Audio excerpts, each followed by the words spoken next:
ابھی 12 تاریخ آ جائے ربیع الاول کی، اس وقت ہم دکھا دیں گے کہ ہمیں رسول سے محبت کیا ہے. ڈی جے بجائیں گے، کیک کاٹیں گے، فیس بک اور میڈیا پر بھر دیں گے کہ ابلیس ہی خوشیاں نہیں منا رہا ہے، سب بنا رہے ہیں. بس یہاں تک ہے رسول کی محبت.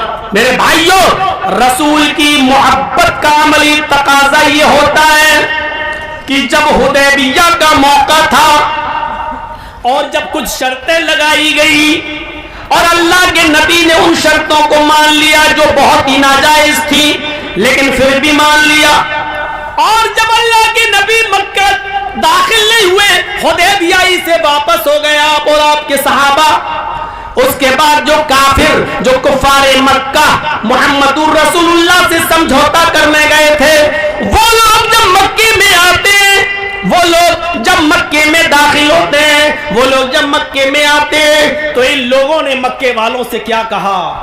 لوگوں نے کہا کیا ہوا؟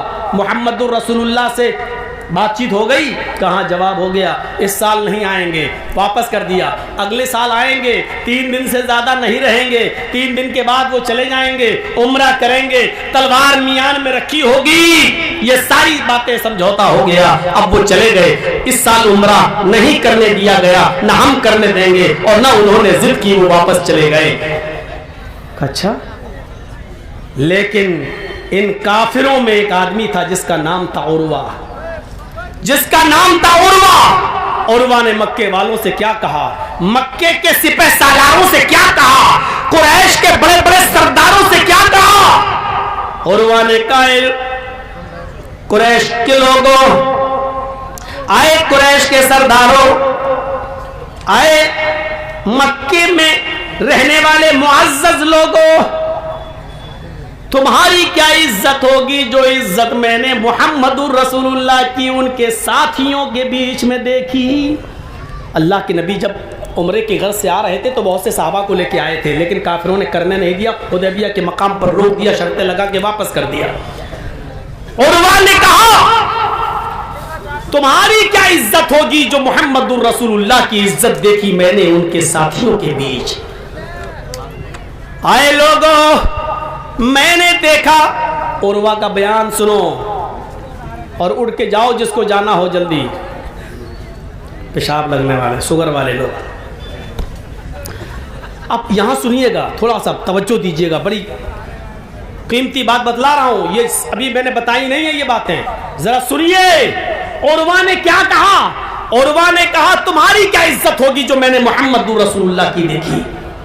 ہم نے دیکھا حدیبیہ کے مقام پر کہ محمد الرسول اللہ کو کھانسی آ جاتی ہے ایسے، اور کھکار آنے کے ساتھ ساتھ تھوڑا سا تھوک محمد الرسول اللہ کا منہ میں آ گیا. عروہ کیا کہہ رہا ہے؟ کافر ہے اور اپنے کافر سرداروں سے کیا بیان کر رہا ہے؟ تھوڑا سا تھوک آ گیا ایسے کر کے، آتا ہی ہے کبھی بلغم بلغم، ہم لوگوں کو بھی آ جاتا ہے ایسے کیا، محمد الرسول اللہ کے منہ میں تھوک آ گیا. آپ تھوکنے کے لیے اٹھتے ہیں کہ چلیں کہیں کسی نالی آلی کے آس پاس تھوک دیں، یعنی ان عرب کے مکے کے معزز لوگوں کے سامنے نہ تھوکیں، ان کی توہین ہوگی، تو ذرا اٹھ کر کہیں تھوکیں.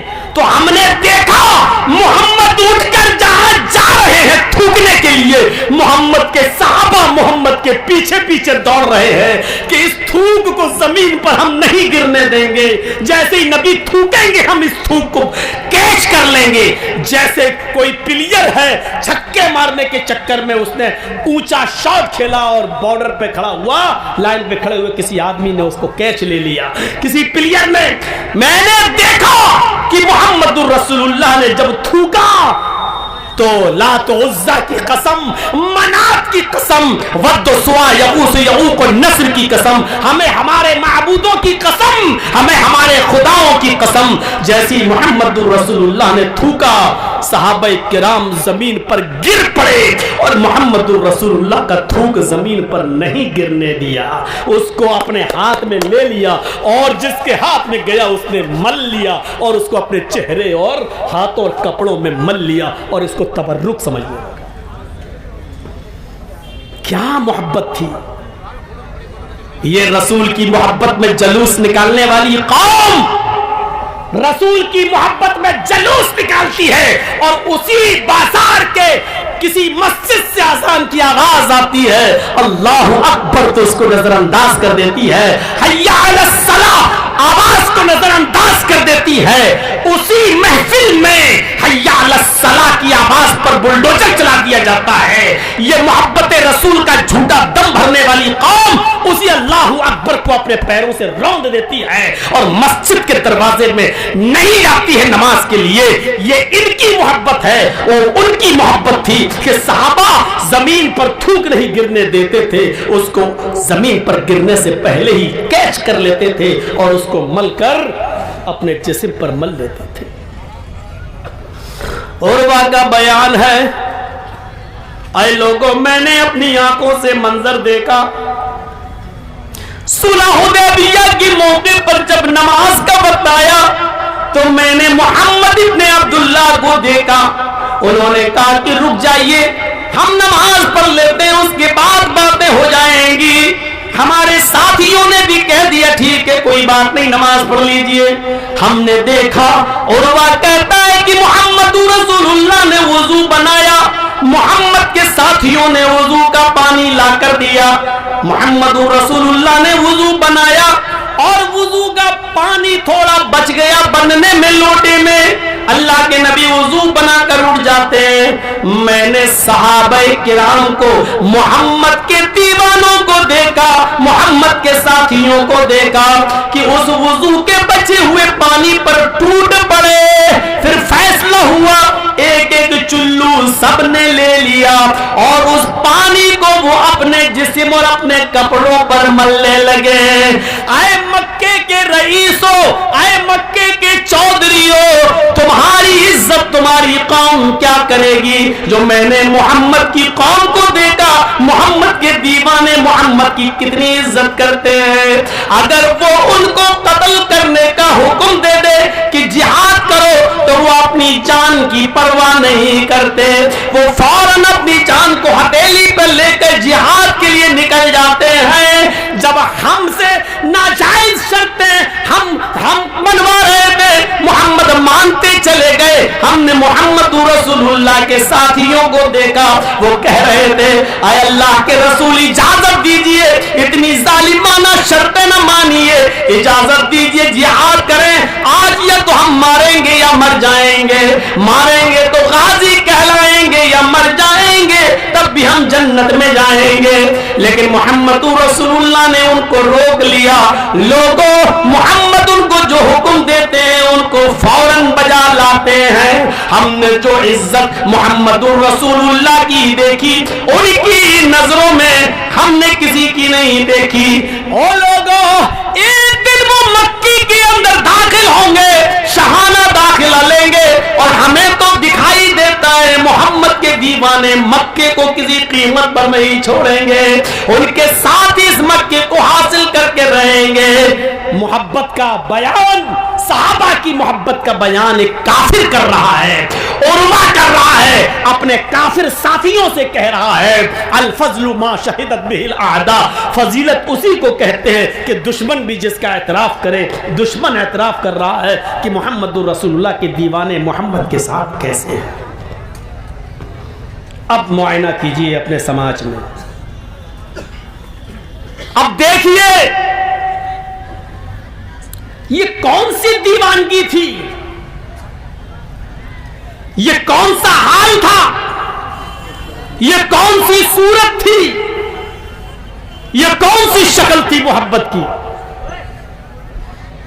وضو کا بچا ہوا پانی جسم پہ مل لیں، تھوک زمین پہ نہ گرنے دیں، اس کو ہاتھ میں کیچ کر کے اپنے جسم پر مل لیں۔ یہ کون سی دیوانگی تھی؟ حضرت خبیب کو سولی پر لٹکانے کے لیے لے جایا جا رہا ہے، یہ کون سی دیوانگی تھی؟ پوچھا گیا آخری تمنا کیا ہے؟ جواب دیا 2 رکعت نماز پڑھنا ہے۔ اجازت مل گئی، مختصر نماز پڑھ لی۔ کہا لوگوں، میں اپنے رب سے لمبی بات چیت کرنا چاہتا تھا، لیکن میں نے مختصر نماز اس لیے پڑھ لی تاکہ تم یہ نہ سمجھو کہ میں موت کے ڈر سے نماز لمبی کر رہا ہوں. یہ کون سی دیوانگی تھی؟ جب ان کو سولی پر لٹکایا جانے لگا تو کسی نے چڑھایا، دیکھو محمد کی وجہ سے جان جا رہی ہے نا. آج تو تمہیں بھی یہ سوچ دماغ میں یہ خیال آ رہا ہوگا، کاش میری جگہ پر محمد ہوتے اور میری جان بچ جاتی. وہ مرتا مر جاتا، اس کو سولی دے دی جاتی اور میری جان بچ جاتی. آج تو تم یہی سوچ رہے ہوگے. خبیب پھانسی کے پھندے کو گلے میں ڈال کر کہتا ہے تمہاری سوچ بڑی گھٹیا ہے، تمہاری سوچ بڑی نیچ ہے، تم بہت غلط سوچ رہے ہو.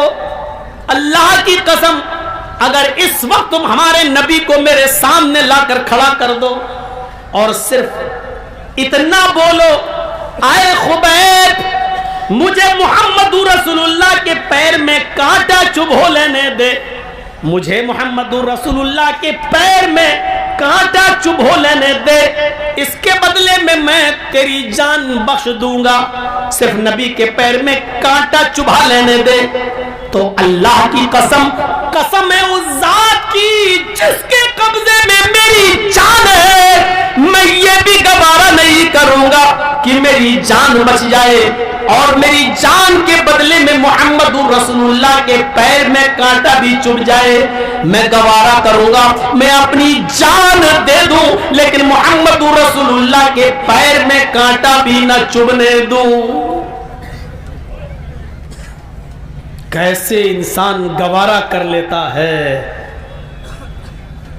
شادیوں کے موقع پر توہین رسالت کو، سنتوں کو کیسے پامال کرتا ہے،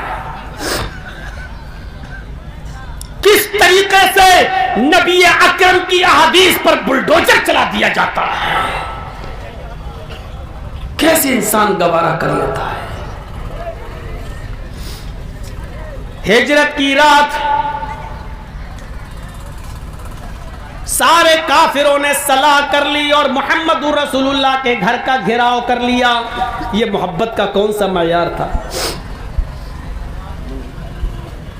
گھیراؤ کر لیا اور کہا کہ آدھی رات گزر جانے کے بعد ہم سب لوگ محمد پر حملہ کر دیں گے. کہو صلی اللہ علیہ وسلم.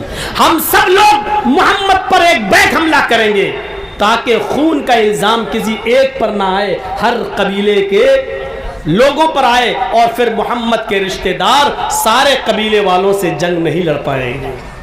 کتنی خطرناک پلاننگ تھی.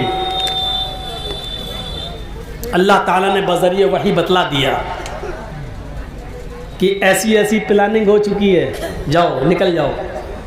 اللہ کے نبی نے حضرت علی کو بلایا اور کہا علی میرے بستر پر میری چادر اوڑھ کر سو جانا اور صبح ہونے کے بعد لوگوں کی امانتوں کو ان کے حوالے کر دینا. امانت، امانت کتنی بڑی چیز ہوتی ہے. امانت، نبی اکرم کی جان کو خطرہ ہے، آپ کو آج ہی رات مکہ چھوڑنا ہے، اپنا گھر چھوڑنا ہے، لیکن امانت کا حال یہ ہے کہ جن لوگوں نے میرے پاس جو امانتیں رکھی ہیں ان کو ان کے مالکوں کے پاس پہنچ جانا چاہیے ان کی امانتیں. یہ ہوتا ہے امانت کا حال. یہ کولا والوں سے پوچھو کہ امانت میں خیانت کرنے والے کتنی غدار قوم، اور وہ بھی ایک مولوی ہو کر، فیض عام سے فارغ ہونے والا مولوی کس طریقے سے غداری کرتا ہے اور امانت میں خیانت کرتا ہے، کس طریقے سے. اشارہ میرا سمجھ گئے ہوں گے آپ. میرے بھائیوں ذرا تصور کیجئے اور اندازہ لگائیے، موت کے بستر پر نبی اکرم، کافر باہر، اللہ کے نبی علی سے کہہ رہے ہیں میرا بستر پر چادر اوڑھ کے سو جانا، چلے کل لوگوں کی امانتوں کو ان کے حوالے کر دینا. یعنی امانتوں کا بہت بڑا پاس و لحاظ ہے، یہ ان کے مالکوں تک پہنچنا بہت ضروری ہے. میں جا رہا ہوں اور کل فلاں جگہ پر ہماری ملاقات تمہارے ساتھ ہوگی، جاؤ تم آ جانا. حضرت علی نبی کی چادر لے کر اوڑھ کر سو جاتے ہیں، بے خوف سو جاتے ہیں. کوئی خوف نہیں. حضرت علی بے خوف سو جاتے ہیں. حضرت علی سے کسی نے پوچھا اے حضرت علی، اے علی تمہیں نیند آ گئی تھی؟ تمہیں اس وقت کیسا لگ رہا تھا؟ کیونکہ اس رات تو بڑا خطرہ تھا. تو حضرت علی کا جواب سنیے، اسی کو کہتے ہیں محبت. حضرت علی نے جواب دیا، اللہ کی قسم پوری زندگی مجھے بستر پر کبھی اتنے آرام سے نیند نہیں آئی، لیکن جس رات میں نبی کے بستر پر لیٹا سویا اس سے زیادہ سکون والی رات میرے لیے آج تک میری پوری زندگی میں نہیں گزری. اسی دن مجھے یہ احساس تھا کہ آج تو میری موت نہیں آئے گی. لیجیے الٹا، جبکہ موت کا کوئی بھروسہ نہیں ہے، کبھی بھی آ جائے. لیکن حضرت علی نے کہا یہ میں ہمیشہ سوچتا تھا کہ موت کبھی بھی آ سکتی، لیکن اس رات میں نے سوچا آج مجھے موت نہیں آئے گی، کیونکہ اللہ کے رسول نے کہا تھا کہ لوگوں کی امانتیں ان کے حوالے کل کر دینا اور فلاں فلاں جگہ پہ آ جانا، تمہاری ملاقات مجھ سے وہاں ہوگی. ساری کائنات جھوٹی ہو سکتی ہے لیکن محمد رسول اللہ کا فرمان جھوٹا نہیں ہو سکتا. اتنا سچا جانا محمد رسول اللہ کو، اور لیٹ گئے بستر پر، آرام سے سو گئے. ادھر اللہ کے نبی سورہ یاسین پڑھتے ہوئے نکل گئے اور کافروں کو نظر ہی نہیں آیا. پورا واقعہ بیان کرنے کا مقصد کیا؟ حضرت علی کی محبت دیکھو. انہوں نے یہ نہیں کہا مجھے موت کے منہ میں ڈھکیل رہے ہیں اور آپ نکلے جا رہے ہیں، واہ ہم ہی مرنے کے لیے رہ گئے، یہ نہیں کہا. لیٹ گئے. اللہ کے رسول آگے بڑھے. اب پیچھے سے کافروں نے صبح ہو کر تعاقب کرنا شروع کر دیا، پیچھا کرنا شروع کر دیا. اب ایک دو راتیں گزارنا ضروری تھی دھوکہ دینے کے لیے، چکما دینے کے لیے. تو کیا کیا؟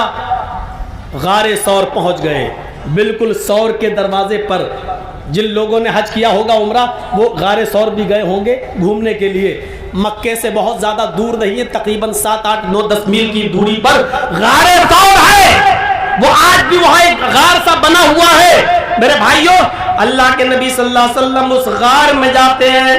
حضرت ابو بکر صدیق کہتے ہیں رک جائیے، ابھی آپ یہاں کھڑے رہیے، میں ذرا اندر جا کر دیکھ لیتا ہوں کہ کوئی خطرہ تو نہیں ہے اس غار کے اندر، اس گفا کے اندر.